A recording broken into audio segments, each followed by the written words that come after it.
We're here today with the Bully Proof podcast, and we're going to talk about the immediate effects of bullying.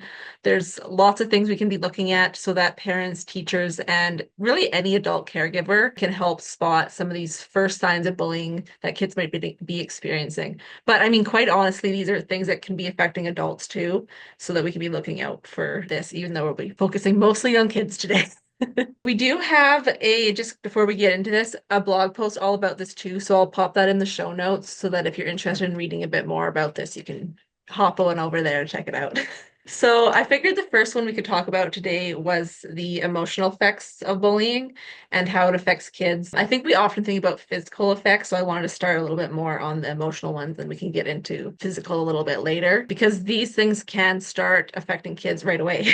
Yeah, I mean, it can frighten a child so that he doesn't want to go back to school. It can cause children to feel isolated. They're being assaulted either verbally or physically in a way that demeans them. And children have fragile egos to begin with. So once you start attacking them, it's got some profound effects. They're just learning about who they are and how to be dealing with these kind of emotions that if they don't have the skills to be confident in themselves or even know how to have like emotional regulation, of course it's going to affect them very drastically. The school one is interesting because it can kind of show up in fear and anxiety where they don't want to go to school, or if when they are at school, they might be like not paying attention in class just because they're so anxious about running into the bully or just not wanting to be engaging in it. They're having a hard time in school. That can also be affecting their like grade and how confident they feel in themselves with that. Yes, and I mean some of them,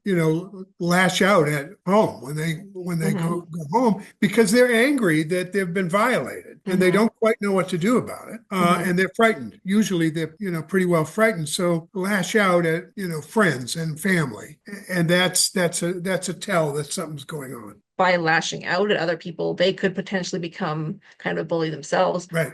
Most bullies become bullies because they've been bullied.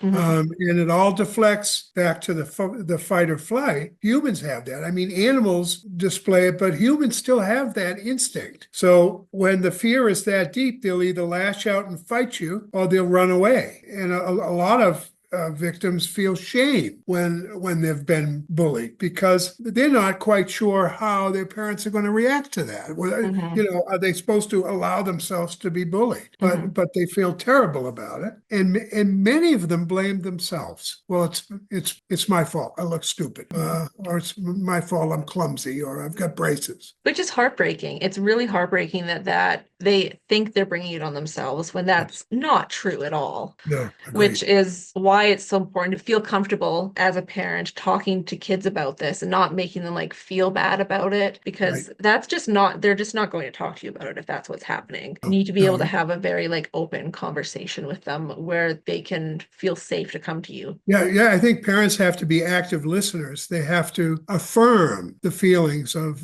the child that's feeling bullied. Mhm. And by active listening, you play their answers back to you.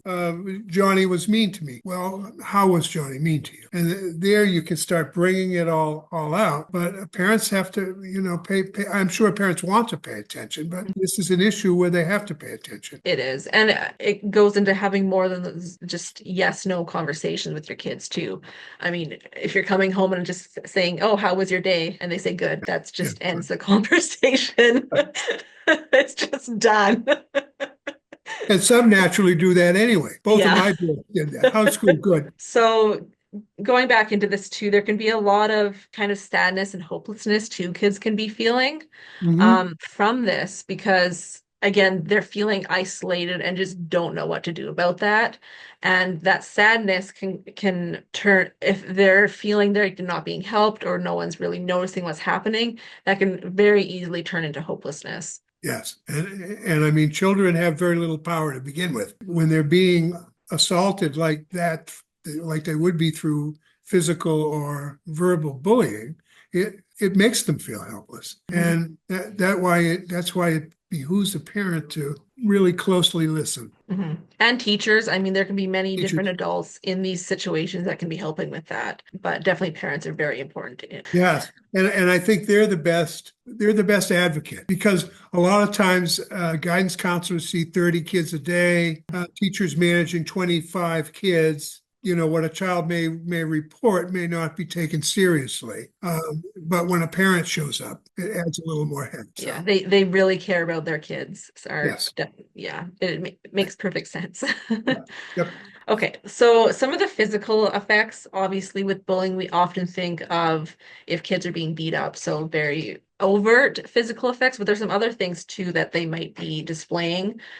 So things like kind of health complaints of headaches or stomach issues, are often caused by fear and stress that's being brought on by the bullying. And I mean, depending on what the situation looks like, that can really be triggered by perhaps going to school because that's where they are feeling that fear and anger in that setting, or if it's somewhere else. So it's really important to kind of pay attention to when those are coming up. Yes. And I mean, it's, they may be real or they may be feigned because the child doesn't want to go to school and Mhm. face that bully. So, oh, I've got a headache today. Or, oh, I feel like I'm coming down with a cold. So it's hard to just discern, but sometimes it causes physical reaction. It just does. And I mean, either way from that, it is being caused by the bullying, whether it's actually happening or they are Yeah. feigning it. Either way, it's Right. showing in that way.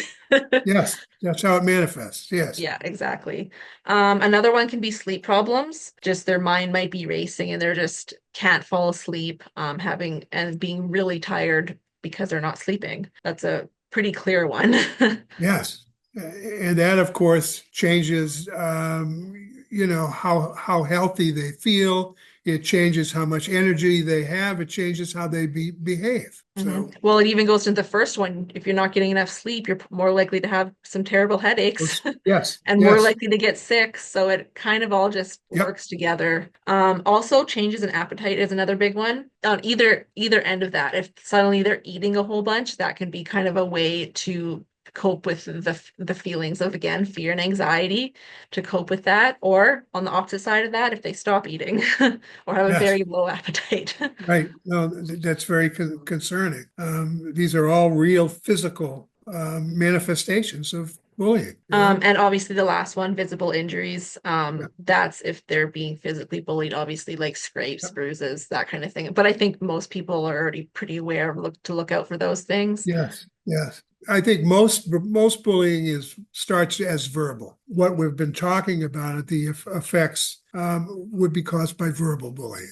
All right, next let's talk about kind of the social effects, immediate social effects that bullying can have on kids.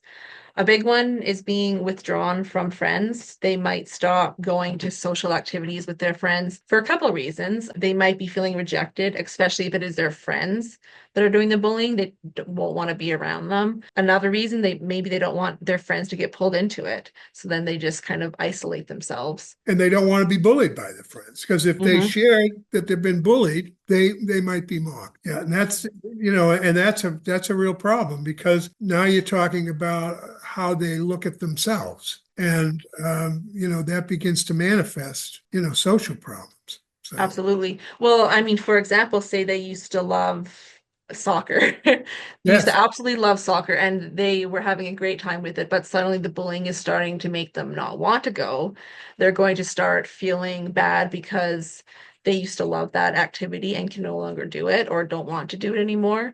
Maybe they feel like their performance on the field will be worse because they haven't been out there doing it. So lots of right. different things that kind of go into their confidence of that. And then another one, just like you were saying, the fear of speaking up because they might be mocked, whether it's by their friends, teachers, their parents, and just maybe feeling like people won't take them seriously or really listen to them. Their confidence takes a huge blow. It really does, and that's key to so much of child development is that self-confidence, Yeah, so it's really important to be able to help kids feel like they can talk to you about it and that yeah. you'll take them seriously. And you'll fix it. So we kind of talked a bit about this earlier, but bullying can have a really big impact on kids' academic performances in school. First off, if they avoid school, like we said earlier, that's obviously going to make it very difficult for them to be learning what they need to and be keeping up in school. And I mean, they just get a sense of, well, this is hopeless, so I don't care. Exactly. And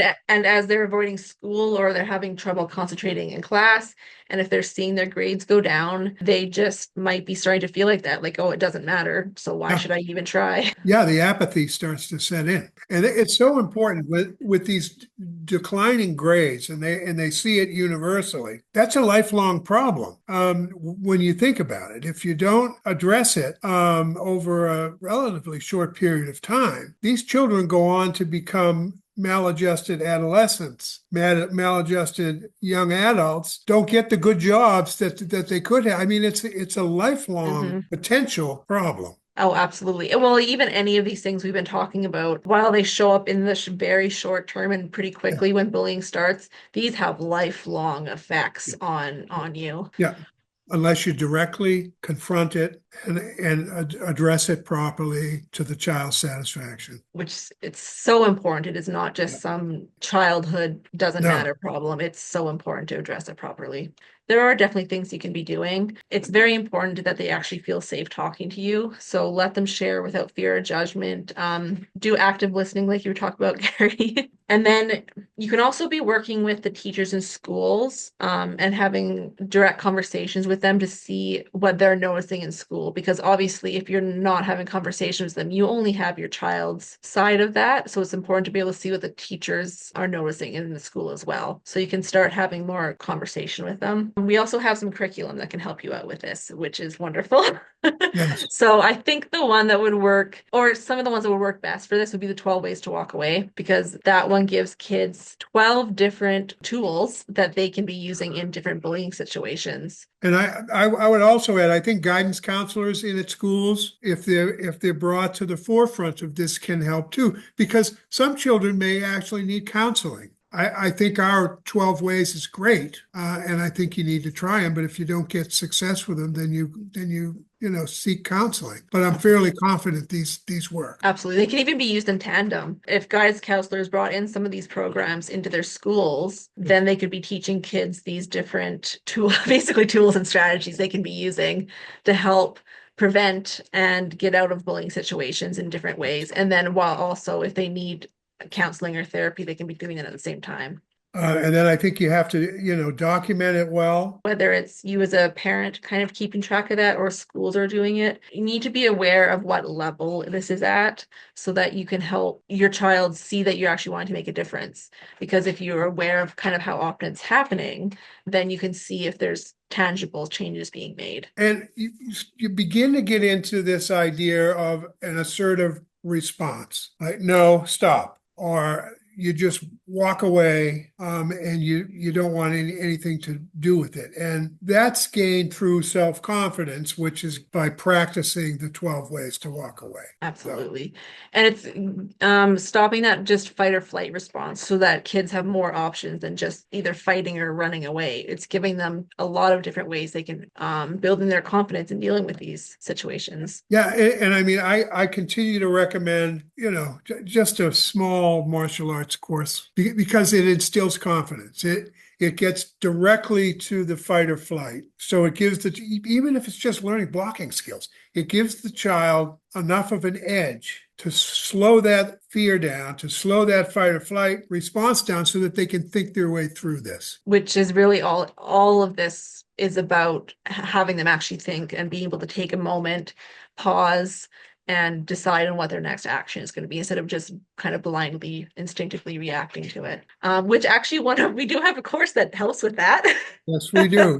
which is our Map Stars course, which we've kind of developed it for summer camps and teachers and parents to be able to teach, but there are all kinds of just simple kind of blocking movements, simple martial art movements, and even some like breathing exercises and role play. So it's a really good way to help kids develop and practice these skills. Yeah, and if it's teaching them to breathe deeply, that's an old adage, but it's true. There's an adrenaline dump when you're frightened, same as an animal. Mhm. And if you breathe your way through it for about 30 seconds, it begins to dissipate.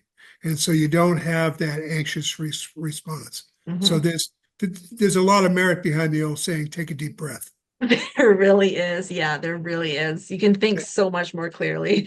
Yes. So, kind of to wrap this up, some of the key takeaways, I guess, from this are just to be really watching for those immediate effects that indicate a child is being bullied. It can be things that are impacting their emotions, their physical health, and their social life, and even their school performances. So, just keep an eye out for these things because they might be a first kind of warning sign that your child is being bullied, even if they're not telling you that they are. And I would say this idea of being an active listener is real important. I learned that through a couple of courses. It wasn't natural for me, but it is now. So when my boys are grown up, but when they would come home and answer a question, I would follow that question with repeating their answer.